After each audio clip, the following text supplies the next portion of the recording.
In the vast expanse of the universe, eons ago, there existed only primordial gases and particles. Within this cosmic soup, tiny fluctuations in density began to emerge, seeds of future celestial wonders.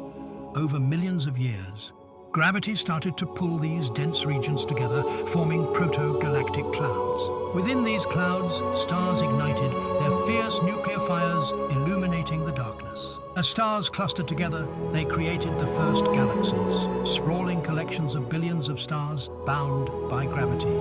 Through colossal collisions and mergers, galaxies grew larger and more complex, sculpting the cosmic landscape.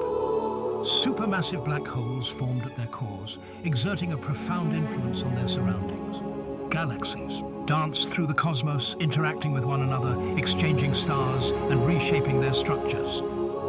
Across billions of years, galaxies evolved, their shapes morphing and their populations of stars changing.